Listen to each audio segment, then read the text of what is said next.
When my girlfriend told me, "You need to impress my friends," I thought she meant dressing well, being charming, maybe telling a few jokes. What she actually meant became clear the night she dragged me into a high-end restaurant. The kind where the menus didn't have prices printed and the waiters wore suits sharper than mine. Her friends' three couples, all dressed like they were stepping out of a glossy magazine, were already waiting. The moment I sat down, I felt like I was on trial. They eyed me up and down, throwing subtle smirks and whispering behind glasses of wine that cost more than my rent. I tried to play along, ordered drinks, laughed at jokes, shared stories. But it was clear they weren't interested in me as a person. They were measuring me against some invisible standard of wealth and status.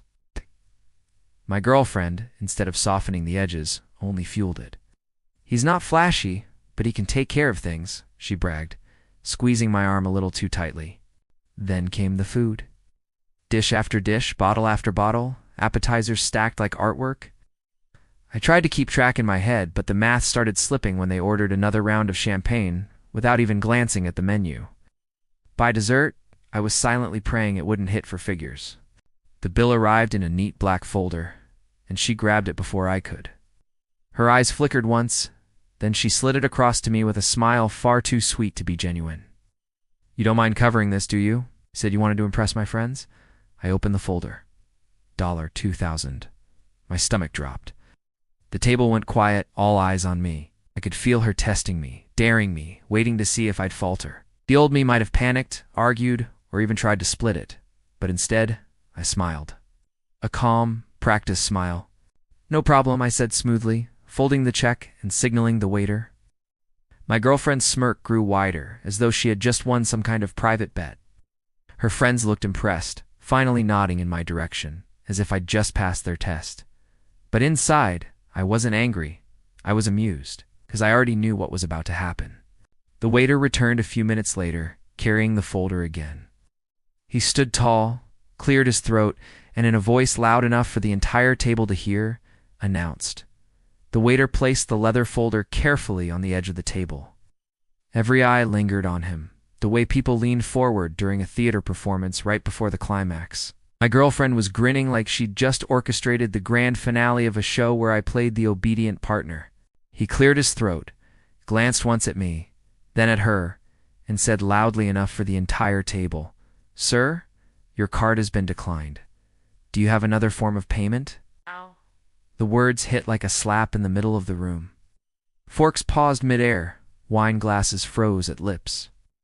My girlfriend's smirk evaporated instantly, replaced by the tight, horrified smile of someone trying to pretend they hadn't just been exposed. I leaned back casually, tapping the table with one finger, as if this were the most ordinary moment in the world. "Declined? That's strange." "Try it again," I said calmly. The waiter nodded, but I could see the corners of his mouth twitching like he already knew the outcome. The second time, he came back quicker. "Still declined, sir." A few of her friends exchanged awkward glances, stifling chuckles. One whispered something under his breath, and the others tried to hide their amusement behind napkins. The power dynamic of the table shifted in an instant. My girlfriend's face was crimson. She leaned in close to me, whispering through clenched teeth, "What the hell are you doing? You're embarrassing me." I tilted my head and whispered back, "Funny. I thought this was about impressing your friends. Are they impressed yet?"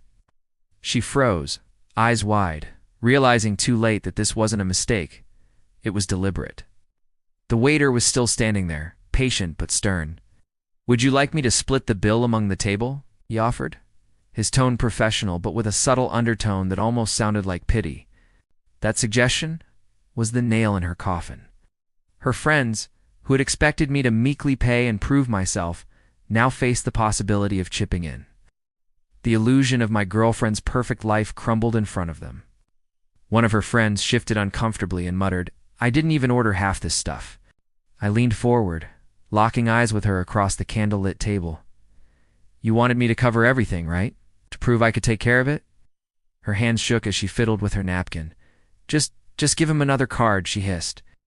I smiled slowly. I didn't bring another card. The silence that followed was heavier than the bill itself. Her friends were watching her unravel, no longer impressed, no longer nodding approval. Instead, they looked at her the way people look at someone whose mask has just been ripped off. The waiter shifted again. "Ma'am, would you like to provide a card instead?" Her head snapped toward him, then back at me. The color drained from her face as reality sank, and this wasn't my humiliation. It was hers, and I wasn't going to save her. Her jaw clenched, eyes darting between me, the waiter, and the table full of people who were suddenly very interested in their silverware. The silence was unbearable. I didn't move, didn't flinch. I just watched. Finally, she let out a sharp breath, yanked her purse from the chair beside her, and dug through it with shaking hands. The snap of her wallet opening cut through the quiet like a gunshot. She pulled out her own card, slapped it on the tray, and shoved it toward the waiter without meeting his eyes. "Run it," she muttered. The waiter gave a professional nod, but I caught the faintest flicker of amusement in his expression. He disappeared with her card, leaving the rest of us stewing in the awkward aftermath. One of her friends tried to break the tension with a nervous laugh. "Wow, that was unexpected." Another leaned back and whispered to her date, loud enough for half the table to hear, "Didn't she say he was loaded?"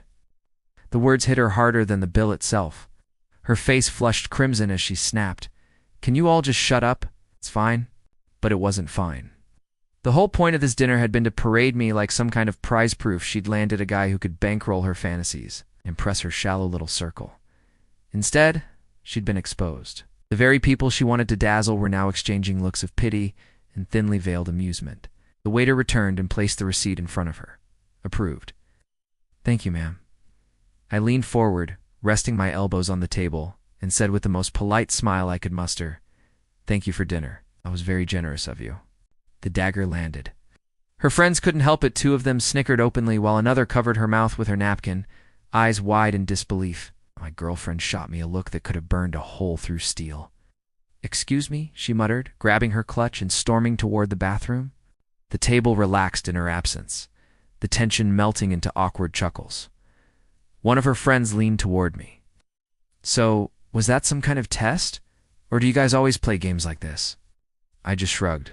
She wanted me to impress you all. I figured honesty was more impressive than pretending. For the first time that night, the group looked at me with genuine interest, not judgment.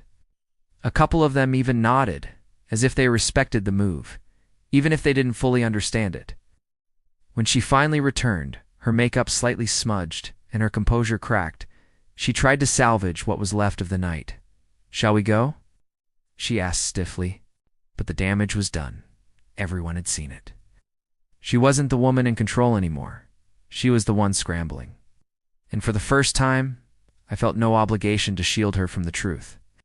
The drive home was quiet at first, the kind of silence that buzzed in your ears. Streetlights streaked past the windshield, but she didn't look at me once. Her hands gripped the steering wheel like she was strangling it. Finally, she exploded. "What the hell was that? Do you have any idea how humiliated I was back there?" I turned to her slowly, my voice calm, measured, humiliated.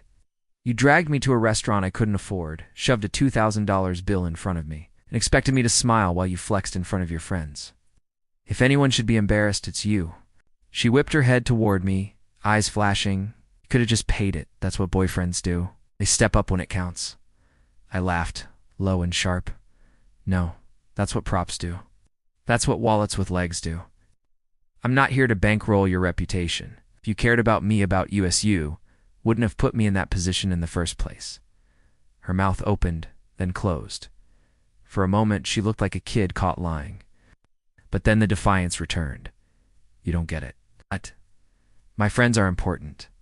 If they don't respect us as a couple, then what's the point?" I shook my head, staring out the window. If your relationship depends on their approval, then it's not a relationship. It's theater. And I'm not interested in playing your supporting role anymore. She slammed the wheel with her palm. "You think you're so clever? You think humiliating me in front of them proves something?" I met her glare evenly. "It proves I won't be manipulated. You wanted me to impress them? Well, I did. It's just not in the way you expected." Her jaw tightened. She looked away, blinking hard, her voice dropping to a whisper. "They'll never respect me again." That stung me more than I wanted to admit, not because I cared what her friends thought, but because it revealed everything. She hadn't been thinking about us. She'd been thinking about her image. "You don't even hear yourself, do you?" I said quietly. You're more worried about their respect than my trust. And tonight, you lost both. She didn't respond.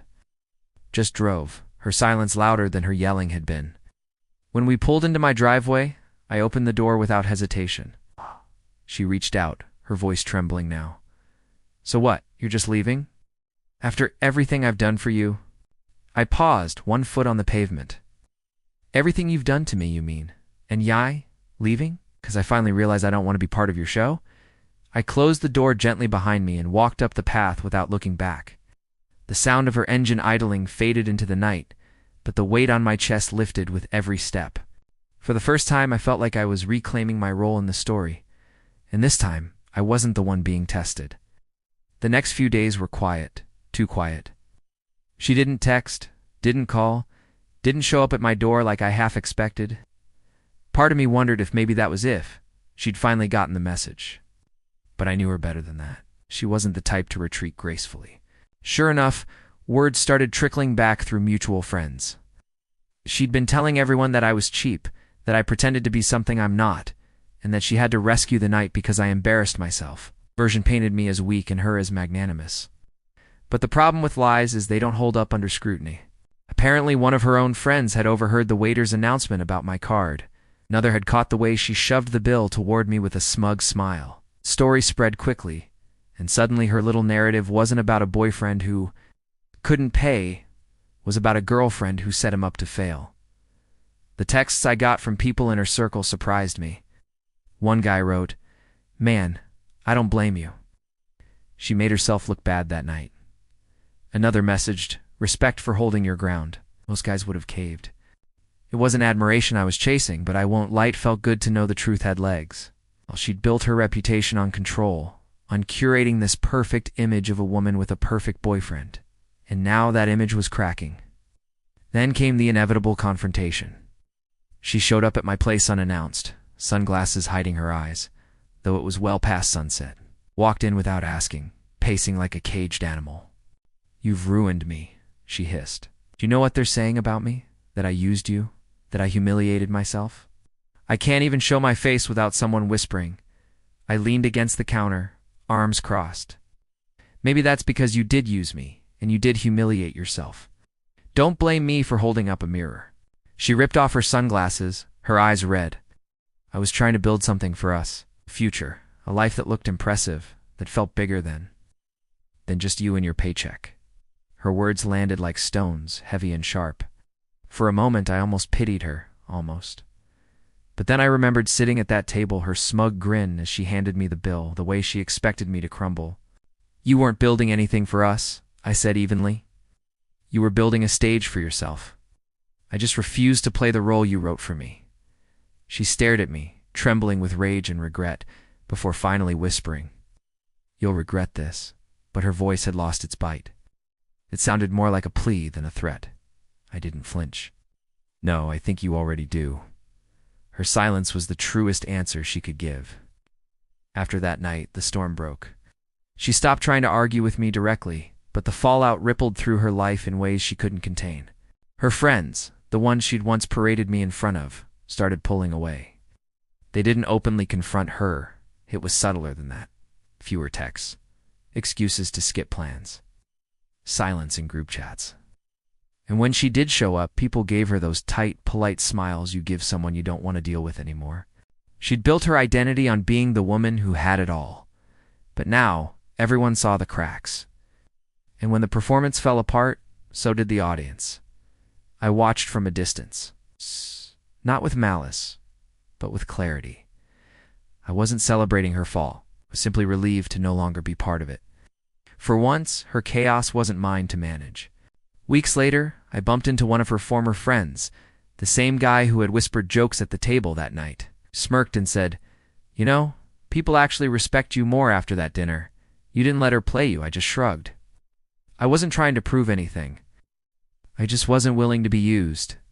He nodded, a little more thoughtful than I expected. That's why it worked. Meanwhile, she tried to salvage her pride. Social media posts about new beginnings and living her best life popped up. Carefully filtered selfies with captions about independence. But the comments were telling, half-hearted likes, no real engagement. It was all noise without an audience. One evening, she finally called me. Her voice was softer, quieter than I'd ever heard it. I messed up, she admitted. I pushed too hard. I thought if you looked impressive to them, then we'd be stronger. But all I did was push you away. I didn't gloat. I didn't even feel angry anymore, just tired. You wanted an image? I said gently. I wanted a relationship. That's the difference. There was a long silence, broken only by her uneven breathing. Then, almost like a confession, she whispered, I miss you. I closed my eyes, letting the words wash over me without pulling me back. You miss the version of me that played along. That guy's gone. She didn't respond. And for once, I didn't wait for her to. I ended the call, and with it, the last thread tethering me to her chaos. Life after her was quieter, simpler. Dinners with friends where laughter mattered more than price tags. Nights spent building memories instead of chasing approval. Freedom, not performance. Sometimes when I passed that expensive restaurant, I remember the night everything flipped. The look on her face when the waiter announced her bill. The shift in the room when the mask slipped. And I smile not because I ruined her, but because I finally realized I deserved more than being a prop in someone else's play. The curtain closed on her drama. My life finally was mine again. If you've made it this far, go ahead and hit the like button, subscribe, and share your thoughts in the comments.